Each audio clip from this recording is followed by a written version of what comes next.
Halo, assalamualaikum. Apa kabar teman-teman semuanya dimanapun berada? Semoga selalu dalam keadaan sehat dan bahagia.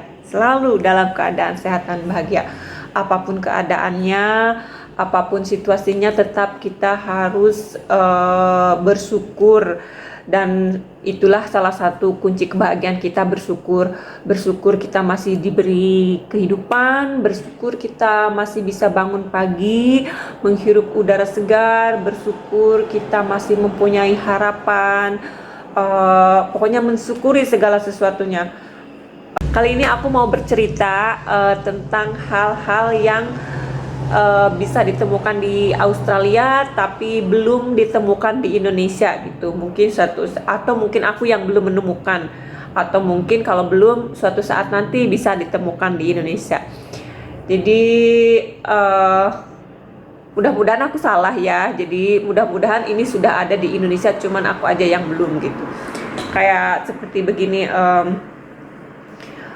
kalau kita berkendara di sini, di jalan raya sini, jadi ada aturan-aturannya, rambu-rambu lalu lintasnya itu. Jadi ada di tiang atau ada di tulisan di aspalnya, tulisan misalkan angka 40. Nah, itu berarti kita itu harus mengendarai kendaraan dalam kecepatan 40 km per jam. Nah, terus misalkan nanti ketemu lagi dengan tanda rambu lalu lintas angka 50 di aspal atau angka 50 di tiang, itu berarti kita harus mengendarai kendaraan dengan kecepatan 50 km per jam. Dan seterusnya. Kalau kelihatan angka 60, itu berarti kita harus mengendarai di kilometer 60 dan selanjutnya. Kenapa ada 40, 50, 60, 80, 100 atau 120? Nah, itu biasanya di kilometer 40 itu, 40 km per jam itu area di mana di depannya itu di sekitar itu ada sekolah, ada sekolahan. Jadi kita harus pelan-pelan di depan sekitaran sekolah, yaitu 40 km per jam. Nah, lewat dari itu terus naik ke 50 km per jam, itu di sekitaran komplek perumahan kita boleh mengendarai kendaraan 50 km per jam. Nah, setelah itu naik lagi ke 60 km per jam. Terus kalau misalkan sekitarannya kosong, lahan kosong atau hutan, baru kecepatan berubah menjadi naik. Nah, kalau kita melanggar misalkan harusnya 40 km, di daerah itu kita lebih di speed 50 km. Jadi di tempat rambu-rambu lalu lintasnya itu, di setiap tempat yang rawan dengan pelanggaran, yaitu misalkan 40 km, 50 km, mereka selalu ada speed kamera dimanapun di jalan tol, atau bahkan polisinya itu berhenti di suatu pinggir jalan dengan memakai mobil biasa tanpa ada tanda tulisan polisi, tapi dia di atas mobilnya itu ada speed kameranya. Jadi yang tidak tahu bahwa itu mobil polisi, mereka melanggar dengan kecepatan yang lebih, nanti kameranya langsung menangkap mobil pengendara itu, jadi ketahuan.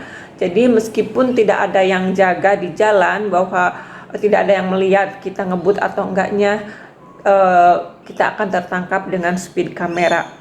Jadinya kita selalu berhati-hati di sini ya. Jadi kalau misalkan kita melanggar peraturannya itu, misalkan kita berkendara di 50 km per jam, padahal di sana itu harus 40 km per jam. Nanti poin SIM kita kan di sini itu dalam 2 tahun itu katanya dikasih poin kebaikan selama 12 poin untuk SIM-nya, pemegang SIM-nya itu. Nah, kalau misalkan kita melanggar, misalkan kita berkendara di 50 km padahal harus 40 km per jam di jalan itu, 1 poin diambil. Jadi dalam 2 tahun itu. Jadi nanti dari 12 poin itu tinggal 11 poin. Nah, kalau kita speednya melebihi 10 km atau 20 km, misalkan di 40 km itu kita berkendara di 80. Nah, kan 4 km, 40 km tuh lebihnya, berarti 4 poin diambil si kebaikannya itu, SIM kebaikannya itu, terus didenda sekitar 2 juta rupiah, sekitar $200 apa $300, pokoknya jadi didenda sama poinnya diambil. Nah, terus kalau kita melakukan pelanggaran sampai si poin yang 12 poin kebaikannya itu habis, nanti si SIM-nya itu diambil. Jadi kita tidak bisa mengendarai kendaraan selama 3 bulan gitu.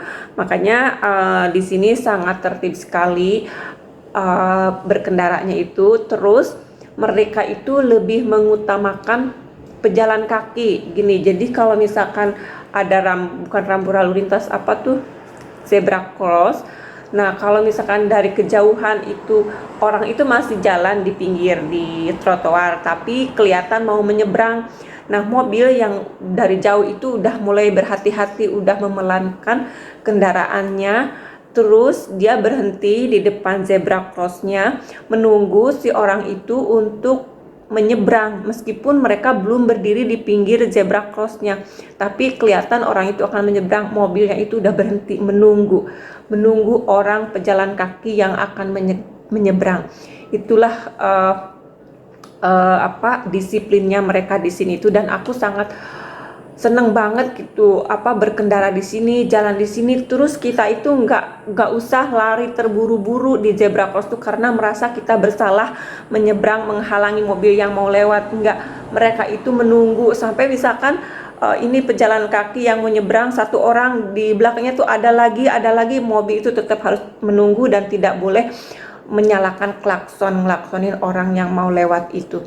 Bedanya di kita kan, di Indonesia aku masih belum melihat hal-hal seperti itu. Di sini itu mereka sangat menghargai orang-orang pejalan kaki. Jadi pengendara mobil itu lebih sopan, attitude-nya itu lebih menghargai gitu loh. Berharap semoga kedepannya di negara kita itu orang-orang itu disiplinnya seperti itu, menghormati pejalan kaki, yang berkendara itu tidak ugal-ugalan, tidak ngebut, tidak saling mengklaksonin orang, ngagetin orang gitu. Jadi lebih tertib, lebih aman, dan itu aku merasa itu akan lebih nyaman buat semua orang gitu, buat semua masyarakat. Semoga kedepannya di kita juga seperti itu ya, aku berharap semoga. Amin. Nah, itu salah satu hal-hal yang tidak ditemukan di Indonesia, dan aku menemukannya di sini, sesuatu hal yang baik yang patut ditiru.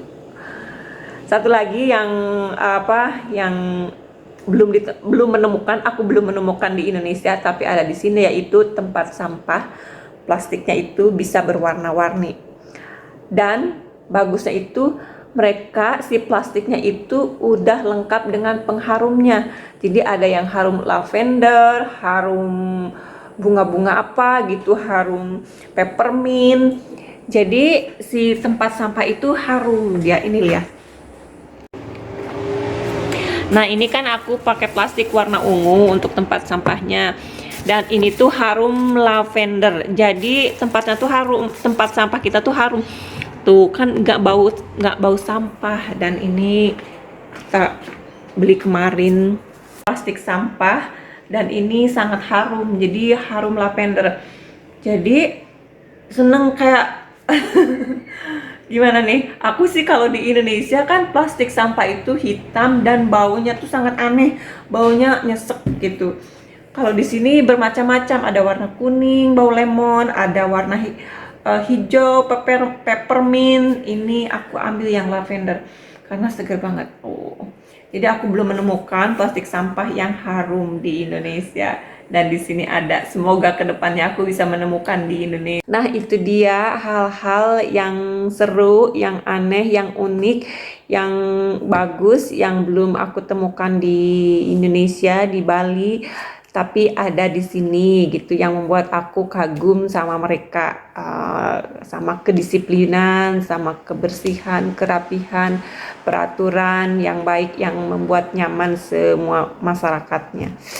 Itu aja dulu, sampai ketemu di vlog selanjutnya tentang hal-hal lain yang mungkin lebih seru diceritakan. Sampai jumpa, salam sehat selalu. Assalamualaikum warahmatullahi wabarakatuh. Bye.